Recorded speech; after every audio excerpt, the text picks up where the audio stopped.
வண்ணார்பேட்டையில் திருநங்கைக்கு கத்தி குத்து அப்படின்னு சொல்லி ஒரு செய்தி வந்துச்சு. இந்த செய்தியை பார்த்துட்டு என்னால் கடந்து செல்ல முடியாத ஒரு சூழல்ல இருந்தேன். நேற்றைய தினம் அந்த வழியா வரும்போது அந்த பகுதிகளில் ஒரு போலீஸ் வாகனம் நிற்கிறதையும் நான் பார்த்தேன். இந்த செய்தியாக இருக்கட்டும், இதுக்கு எடுக்கக்கூடிய நடவடிக்கையாக இருக்கட்டும், கண்ணை இருக மூடிட்டு உலகம் இருந்துச்சுன்னு சொல்லக்கூடிய ஒரு நடவடிக்கை. ஏன்னா அவர்களுடைய வயிற்று பிழைப்புக்காக சில பாலியல் தொழில்கள் அங்கே நடக்குதுங்கிறது தான் உண்மை. இதை யாரும் மறுக்க முடியாது. இது திருநெல்வேலி மாநகராட்சி, திருநெல்வேலியில் மட்டும் நடக்கல, தமிழ்நாடு முழுவதும் பிற மாநிலங்களில் கூட இது மாதிரி ஒரு காரியங்கள் நடக்கு. ஏற்கனவே நான் மேயர் ஆனால் அப்படிங்கிற தலைப்புல நான் எழுதியிருக்கக்கூடிய தொகுப்புல இந்த மாதிரியான தொழில் செய்யக்கூடிய, வயிற்று பிழைப்புக்காக தொழில் செய்யக்கூடிய இந்த திருநங்கைகளுக்கு நம்ம மாநகராட்சி முன்னெடுத்து அவங்களுக்கு ஒரு மாற்று வருமானம் விளைவிக்கக்கூடிய ஒரு செயல் செஞ்சு தரணும்னு சொல்லி நான் பிரயாசப்பட்டிருந்தேன். ஏற்கனவே நம்ம திருநெல்வேலியில நெகிழி பைகளை பயன்படுத்தக்கூடாதுன்னு சொல்லி கடைக்கு போய் நம்ம ஃபைன் போடுறதுலாம் வழக்கம்.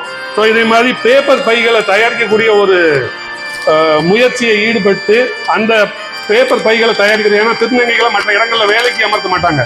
ஸோ அவங்களுக்கான வேலை வாய்ப்பை நம்ம உருவாக்கி கொடுத்துட்டா இந்த மாதிரியான பாலியல் தொழில்கள் குறையும். இந்த மாதிரியான ஒரு மாற்று நடவடிக்கை தமிழகத்துக்கு மட்டும் இல்ல, இந்த இந்தியாவுக்கே ஒரு முன்னோக்கமா இருக்குங்கிறதையும், அவங்கள வச்சு நம்ம நெகிழி பைகளுடைய பயன்பாட்டை குறைக்க விதமா இந்த மாதிரி பேப்பர் பைகளை தயார் பண்ணக்கூடிய ஒரு நிறுவனத்தை ஆரம்பிச்சு அந்த பைகளை திருநெல்வேலி மாநகராட்சியில் உள்ள மற்ற கடைகள் வாங்கணுங்கிற ஒரு கட்டாயத்தை ஏற்படுத்தினீங்கன்னா இத்தகைய ஒரு விஷயத்துக்கு ஒரு மாற்று வருங்கிறது என்னுடைய தாழ்மையான வேண்டுகோள்.